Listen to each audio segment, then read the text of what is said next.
You don't have to chase your wellness goals alone.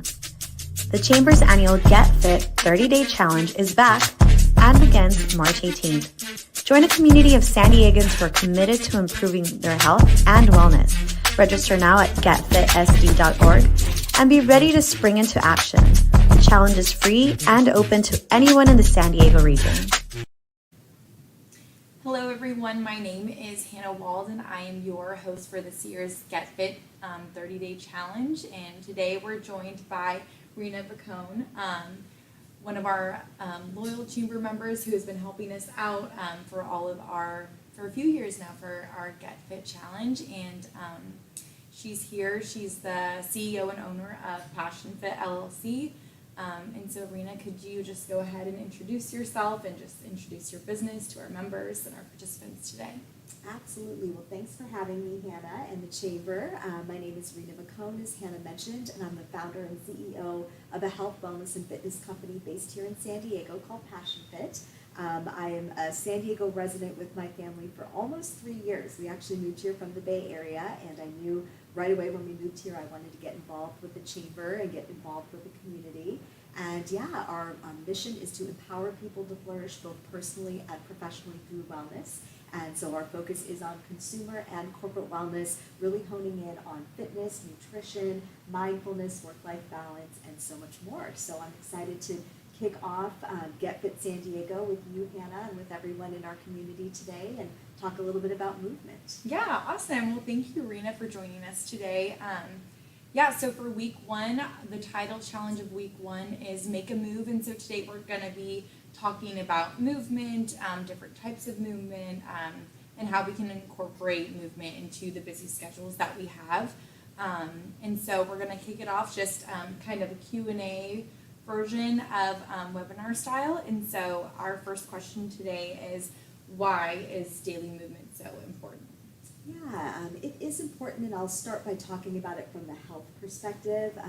It's important for disease prevention and management. You know, we continue to hear about rising cases of obesity in our country, cancer, diabetes, heart disease, and so much more. And daily movement can really help to either prevent or manage those diseases. So oftentimes we think of it as a chore or something that we don't feel like doing. It can be hard to get motivated, especially on a Monday. Mm-hmm. But when we think about it from the perspective of our health, and if it can really help with our longevity and preventing those diseases or managing them, my hope is that that will make people more intrinsically motivated to do it. Yeah. Definitely. Yeah. Our second question are, what are the recommended guidelines for physical activity for adults? Yes, so according to the American Heart Association, if you are doing moderate activity, you want to get about 150 minutes per week. And when I say moderate activity, meaning it's not so intense, like you're working at a moderate pace, whether it's cardiovascular activity or strength training. Mm-hmm. So that's where you want to get that 150 minutes per week. If you're doing more vigorous activity like sprinting, running, high mileage, doing things like high intensity interval training or boot camp, mm-hmm. then you could probably do about 75 minutes per week. And how you divvy that up is really up to you and how you can best fit it into your lifestyle. With that 150 minutes per week, maybe you're doing 30 minutes a day, 5 days a week. When you look at it from that perspective, it's actually not that much time. When you think about your day, if you could just squeeze in 30 minutes of some activity Monday through Friday, that's great. But if you have a busy work week with your career, managing your family, and it's tough to get in all 5 days, you can certainly add that into your weekends as well. And we're going to talk a little bit about how to fit it into a busy schedule, types of exercise that you can do.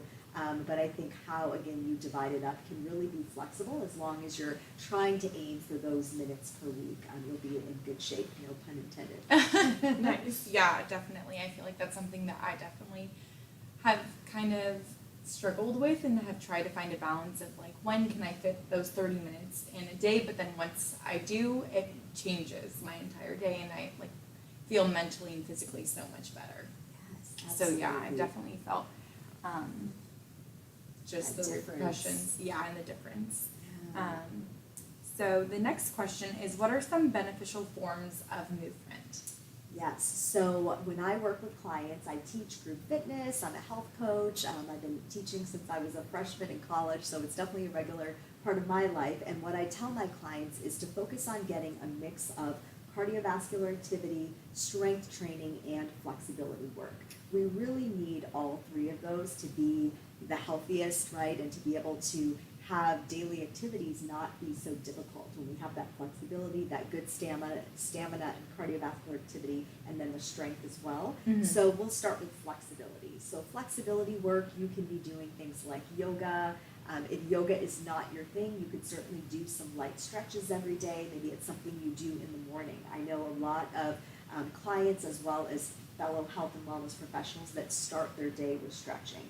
I definitely, when I do teach classes Monday through Friday, and so I always have a warm-up with lots of stretching and a cool-down with lots of stretching as well. So that is something that can really get your body ready to go. And when you work on your flexibility just a little bit every day, it can go a long way in improving your overall flexibility. But it's also something that you can lose if you don't do it regularly. Right? Okay. So it's one of those things to keep focused on. And then that again can help with injury prevention and just allow your movement to be of higher quality and allow you to have a bigger range of motion. So stretching and flexibility through yoga and even just in your workouts is a great thing to start with.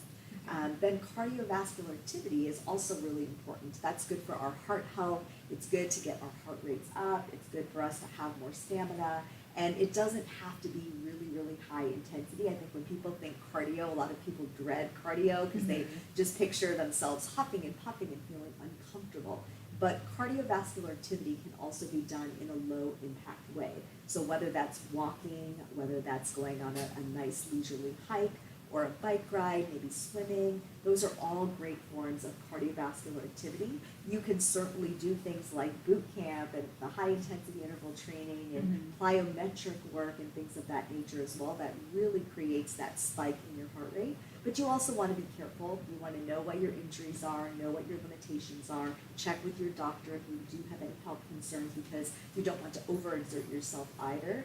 But cardiovascular activity is really important. And I think sometimes people don't even realize when you're doing yoga, where you're doing strength training, you're actually getting your heart rate up. If you've ever done any of those classes, I always tell my students, do you notice we haven't even jumped like in a Pilates class, or I teach bar as well, and I'll tell them, is your heart rate up? Raise your hand, and people will say yes. And so I think, people also should realize that they can get their heart rates up and get that cardiovascular activity even without jumping.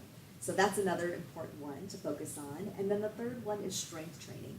And strength training, it is actually, according to some research from MindBody in 2024, it is predicted for this year to be one of the most popular forms of exercise. And beyond just popularity and being a great wellness trend, it's actually vital and becomes even more important as we get older.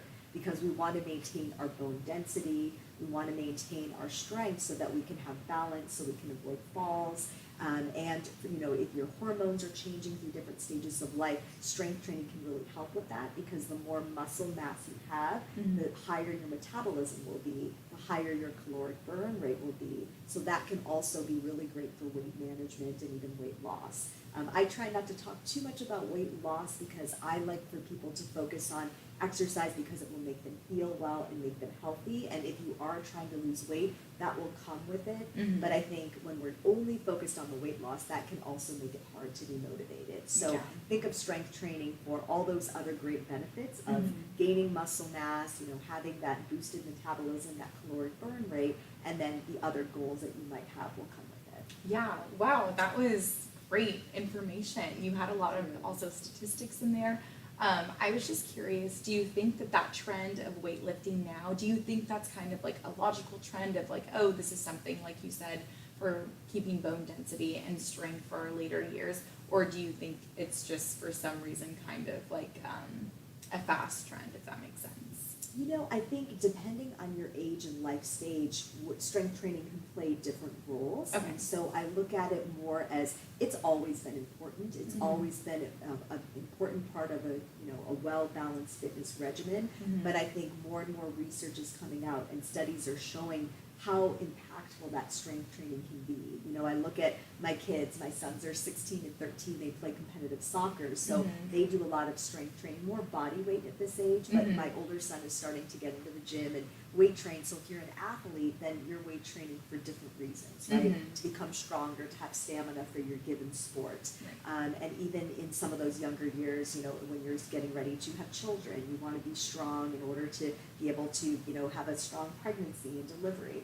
And then as you get older and get into other stages of life, when you do start to see muscle atrophy, then that's where the strength training really becomes important to allow you to maintain that muscle as you age. Mhm. So I really think that it's less of a trend. I think it's just more awareness is being given to strength Okay. training because there's more research showing how important it is for overall health, and it's not just something for bodybuilding, Mhm. right, or competing in fitness competitions. Yeah. It's something that everybody can have in day-to-day life, and it doesn't have to be heavy weights either. Light weights can really go a long way. Just 2 to 3 pounds, if you're doing movement with those weights, that's a form of strength training. Using your own body weight, doing things like squats or push-ups or planks, that's strength training. Mhm. Or even using things like elasticity bands and other forms can really help. So. Cool, good to know, nice. And then I also, could you just talk a little bit more about the importance of flexibility? You said that, because honestly, I don't stretch, I love to work out, but I have trouble just like taking the time to stretch.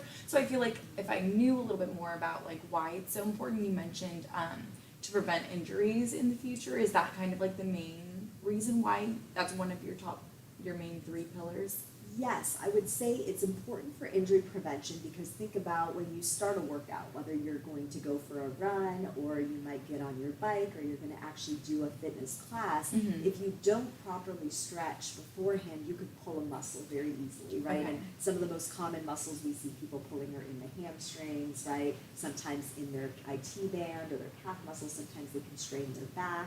So I really try to encourage people to focus on what's called dynamic stretching. Okay. And that dynamic stretching is where you're moving through the stretch. So don't think of it as, okay, I have to stretch at the beginning of my workout, meaning you're sitting in a straddle stretch and you're holding in a yoga pose. Mhm. You want to kind of have the body get warm first, so you move through the stretch. That's why it's called dynamic stretching. Okay. So that as you're warming up your body, you're kind of lengthening those muscle fibers. Then at the end of your workout, it's important to stretch again, and that's where the static stretching comes in, where you are holding in a stretch, for 30 to 45 seconds at a time, because at that point your body has generated heat, Mhm. it's warmer, so you're going to be more limber. And then you're able to probably increase your flexibility even more. And if you're doing things like strength training, you're actually shortening your muscle fibers, right? Because you're doing these contractions with weights or elasticity bands. So then you want to lengthen them back out and stretch them back out. So I often talk to students about lengthening and strengthening their muscle fibers. So it does really help with not only the injury prevention, but then also just your overall fitness and your mobility, and even just to do day-to-day activities. The more flexibility you have, the more easily you'll be able to do those things. Okay. And would you recommend stretching before or after your exercises, or both? Yeah, I would recommend both actually. Okay. So I would say to do dynamic stretching at the beginning of your workout. So that's where you're moving through the stretch. Mhm. And then the more static stretching would be at the end of your workout where you're holding in the stretch, because now you can, again, work on increasing that flexibility. Okay, great. Thank you. Sure. All right, we'll move on to our next question. How can you fit movement into a busy schedule? Yeah, and I think that is the challenge for most people, right? Mhm. So what I would say is first start off with activities that you enjoy. The more intrinsically motivated you are to do it, the more you're going to do it, right? If it's something that you dread and you don't look forward to, then it's just not going to happen, or it's not going to last for very long in your busy schedule. So I would start with activities that aren't intimidating. If you're new to fitness and just trying to get a workout regimen into place, maybe it's something as simple as walking, right? Mhm. Just walking 10 minutes a day.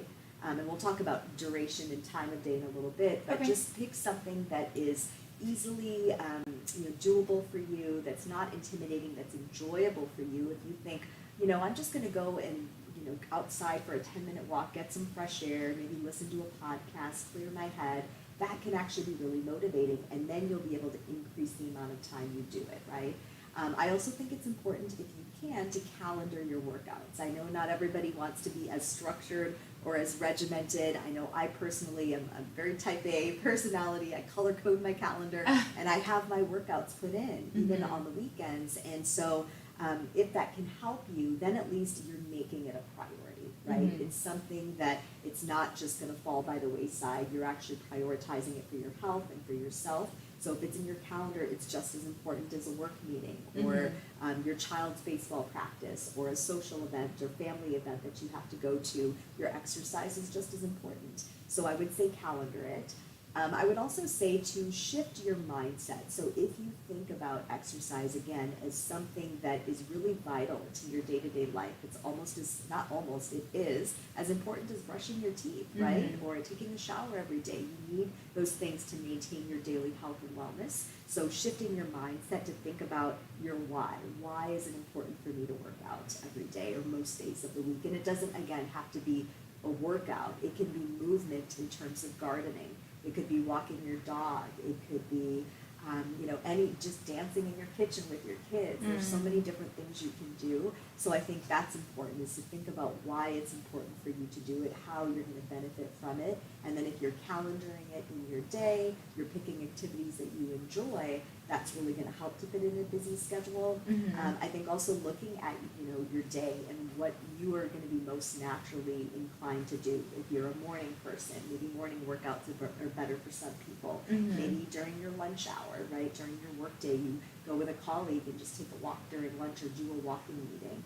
Or maybe you're somebody that just needs to get through the day and get home from work, and it's something you do after work or before dinner or even at night. So I think it's knowing your own body clock and your own times of day where you're going to feel motivated and fit that in. Yeah. And then I think accountability partners are really important. That's why I love that we have Get Fit San Diego kicking off today. It is a wonderful way to be a part of a community, whether it's in person or virtual. You can include your significant other or spouse. You can include your kids. You can include your friends or colleagues, whoever you think can help motivate you, and you can motivate them back. That's going to be important, because then you're accountable to one another. And even on those days when you're just not feeling motivated, you have somebody to remind you of your why and to help cheer you on and help you keep going. Awesome. I loved all of those. I feel like I could definitely implement the calendaring, because it's like when I want to, I will. But then, for example, on the weekends, I'm like, oh, I have so much time, like I'll definitely do it. And then the week rolls by and it's like, oh, I didn't get my workout in. And so I feel like making sure if I have my why in my head and then I have it calendared, then it'll be like, okay, I know why I'm doing it and I'm intrinsically motivated, like you said. And then it's on my calendar, so I have the reminder of like, oh, I need to prioritize this, like a meeting, or like you said, like I don't have kids, but like if they have practice or something, then it's in my calendar and I'm making it a priority in my life, because health should be a priority. So exactly. Yeah. And the last thing I was going to say is just to think about how you feel after. I often ask my clients and my students, I want you to take note of how you're feeling at the beginning of the class or the workout, and then think about how you're feeling afterward. And we often do that. I do mindfulness at the end of each workout before we cool down and stretch. So I have them take a second just to reflect on how they're feeling, because chances are, for the most part, unless you have an injury or something like that, you're going to feel better. So if you always remind yourself of how well you feel afterward, remember that the next time. So then when you're not feeling like doing it, or your day is just getting busy, tell yourself, I really felt so strong and energetic, and my mood was boosted, and so I'm going to remember that I felt that well, and so that the next time when I'm not feeling like exercising, I'll go back to that mental state and emotional state and try to get back to that by doing another workout. Yeah, no, I've definitely felt that feeling of after, especially for hot yoga, because it's so hot in there, and when you get out and your body is so like stretched and just nice, and then it's cool outside because you're in a hot room, that is a feeling that I definitely want to remember when I go in there again. Maybe in the morning when I'm not feeling my best, or I'm not really wanting to give 100%, having that feeling of like, I know how I'm going to feel after will get me in on my mat. I love that. And I love how descriptive you just were. You really painted a picture of after hot yoga and then going outside and feeling that fresh air. So I think that's important too, is to really paint the picture of how you felt and the sensories around it, right? Because that again will make it more motivating the next time. So I love that you shared that. Yeah. I did have another question just on, we spoke a little bit about time of exercising, it depended on your personality. But I was also wondering if there was a difference or any benefits between working out in the morning versus the evening. Yeah, that's a good question. And I think some of it, again, it depends on your circadian rhythms. It depends on whether you are more of a morning person or a night person, as well as the type of exercise you're doing. Okay. I would say something like yoga, it's wonderful to start your day with yoga, right? You're practicing mindfulness, you're setting intentions for the day, you're getting really flexible and refreshed, but at the same time, that could be a really nice nighttime activity too, right? It can really set you up to get a good night of sleep, and if you're doing yoga to calming music, depending on if you're doing a class, in a studio or something at home, online. So I think that the times of day and the activity can really go hand in hand. Okay. I personally do like to exercise in the morning. I know a lot of my clients do as well, because you set the day on a good note and you get it done.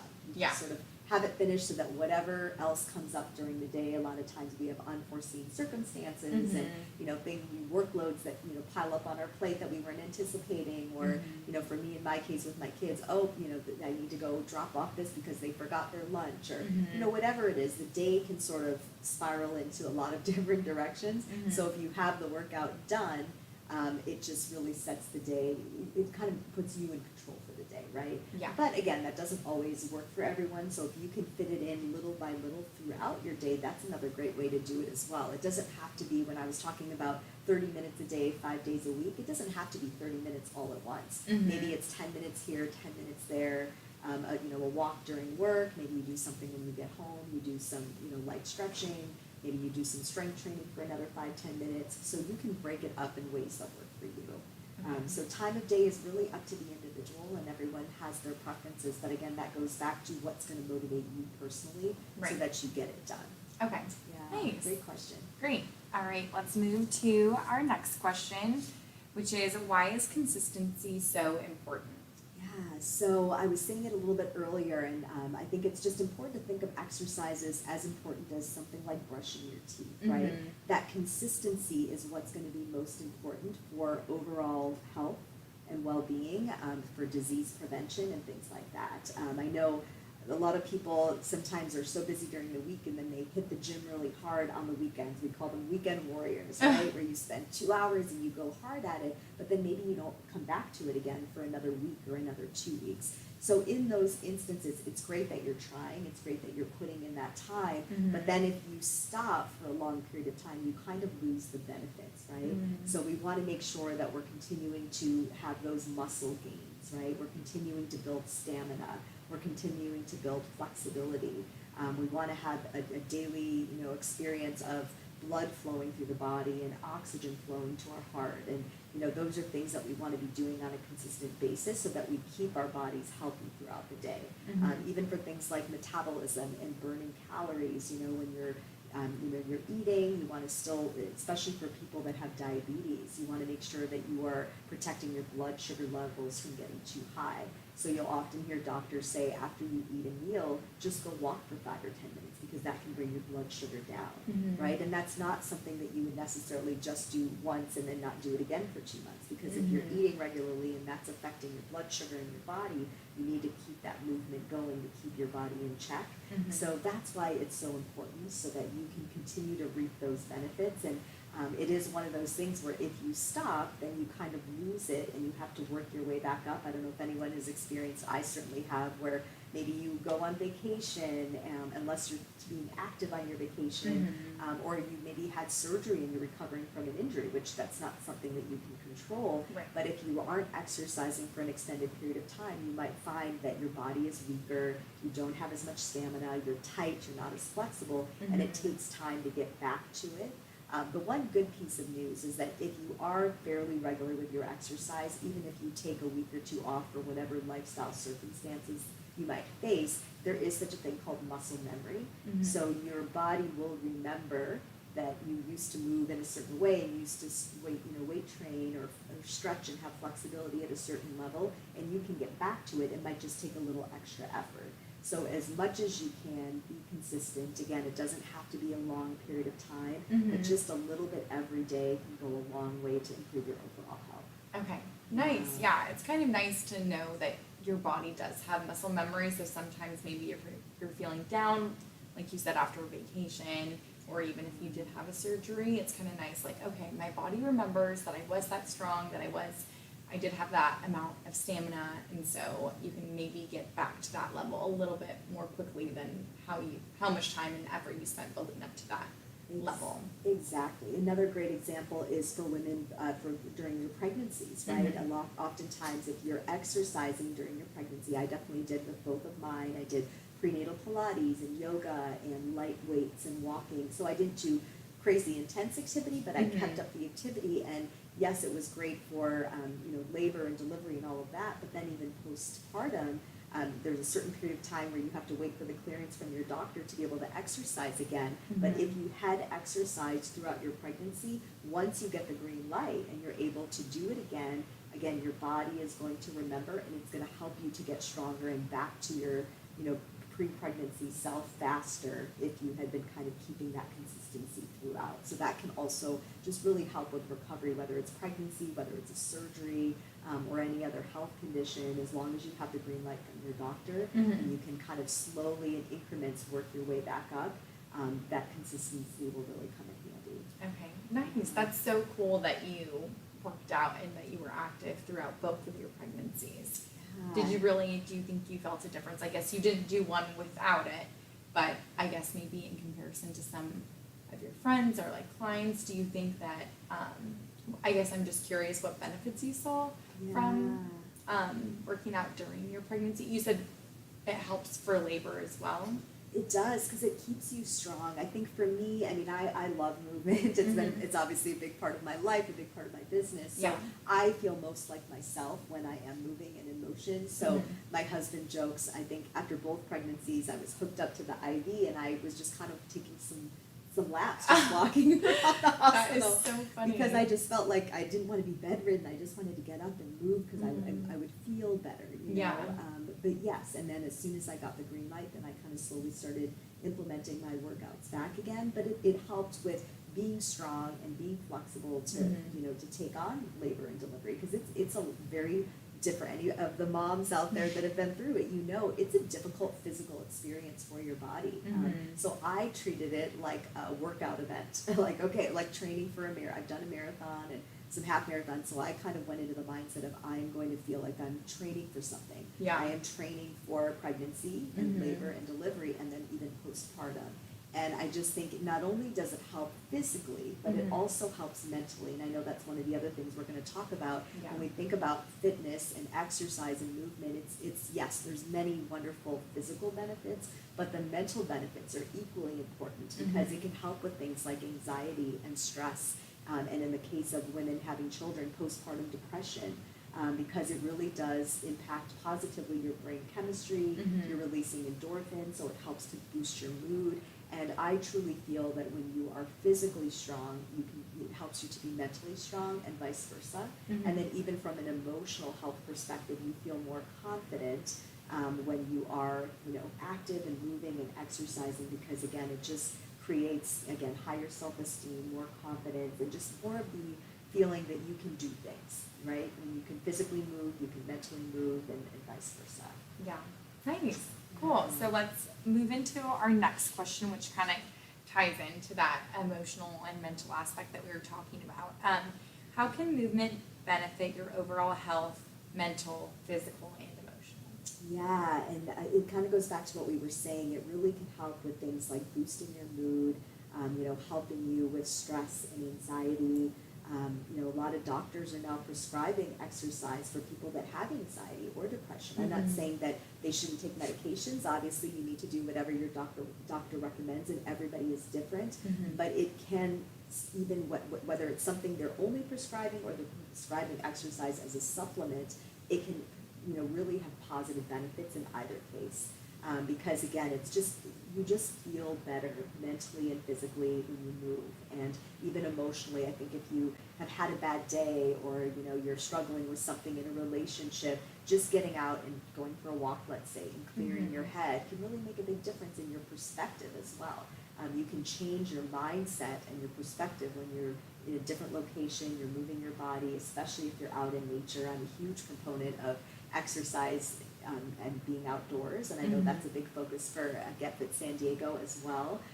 Those two together are like magic. I think they can just make you feel so much better regardless of your circumstance, and you can, if you're having a challenge in your life, you can think about and problem solve when you're moving and you're out in nature. I often, if I'm have something for work, or I'm trying to think of a challenge that's going on and I'm trying to find a solution to it, that really helps me, and I know for my clients as well, to just even get out and walk and think, or listen to music that then stimulates brain activity and allows you to think. So I just think that the possibilities are endless when you incorporate exercise into your life on a regular basis, and it truly can affect you mentally, physically, and emotionally, even spiritually if you're doing yoga, right? And it can really create positive benefits in your life. So if physical movement is not the motivator for you, then maybe it is the mental health benefits or the emotional health benefits.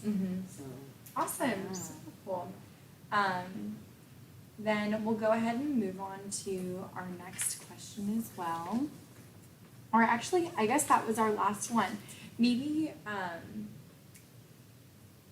had a question, then I lost my train of thought, but, And I know we skipped around and talked about a lot of different things. yeah, awesome. Well, maybe in this whole conversation, maybe if you could add one piece of advice that you would give. So this week's title is Make a Move, and so we're encouraging, since it's the first week of Get Fit, for everyone to start their fitness goals and maybe not push it to the side anymore, but just go ahead and start and make that move, whether it's mental, physical, or nutritional, to do something to benefit your body and your mind and through fitness.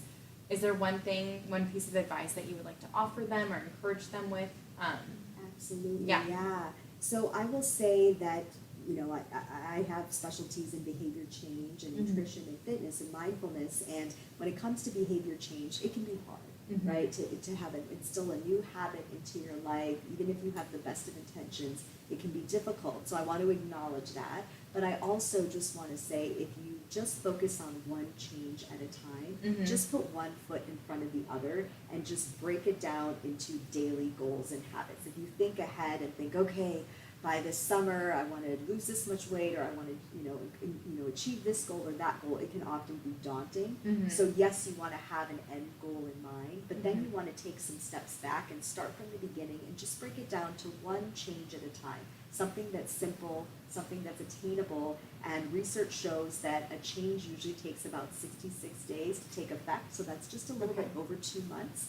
And then once it becomes a part of your regular daily lifestyle habit, then you can add a change after that and another change after that. So whether it's in the area of movement or nutrition or how you manage stress, just pick the first thing, the thing that's maybe easiest for you to do, so that you can kind of kick off your motivation and really just focus on that one thing and do it every single day, associate positive feelings to what you're doing, and then again, once you hit that little over 2 month mark and you feel like you've mastered it and now it's just a part of your life where you don't have to think about it anymore, then you can add another change. So that would be my advice, is just to take it one small step at a time.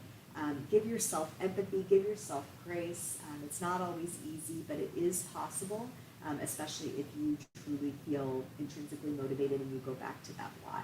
Yeah, no, I love that. Just taking it one step at a time instead of having this big thing in front of you. It's kind of part of why a lot of us push it to the side and we don't just start, because the idea of running a marathon or whatever goal that we have for ourselves in our head is just huge. So just a little step at a time makes it more feasible, and then again with the consistency, then you are able to eventually achieve those bigger goals that we have for ourselves. Exactly. So you've given us a lot of amazing information. Thank you so much for being here and for just talking to us about movement and why it's so important. If people want to get to know a little bit more about Passion Fit or about you, how can they get in contact with you? Absolutely. So feel free to visit my website. It's passionfit.com. I have all of my social medias connected from there. I'm on Facebook, Instagram, LinkedIn, YouTube, and more. And I work with people individually, but I also work with organizations as well from a corporate wellness perspective. So if there's anything that I can do to help, Passion Fit offers a lot of different products, services, and content in the areas of fitness, nutrition, mindfulness, and work-life balance. So feel free to schedule a free 15-minute consult with me, and I'm happy to help in any way that I can. And I just wish everyone the best of luck with the Get Fit San Diego Challenge. It's going to be a lot of fun. So try to enjoy it as well. Yeah, great. Thank you, Reena. You also brought your own book, The Wellness Empowered Woman, which is going to be our raffle prize for this week. For those of you on Move Spring have already, whoever completes the 3 mini challenges that you can find on your dashboard, we're going to be selecting one of you who completes all 3 to receive Reena's book, which is so exciting. Thank you so much for giving and offering a raffle prize. But besides that, I think that's all that we have for everyone today. Thank you again so much, Reena, again for coming. You can go ahead and visit passionfit.com if you want to learn a little bit more about Passion Fit and Reena and her info and her services. But yeah, that's all we have for today. The recording of this, if you want to share it as well, will be up on our YouTube and Move Spring and all of our socials. But yeah, let's stay safe and let's get fit together and make a move starting this week.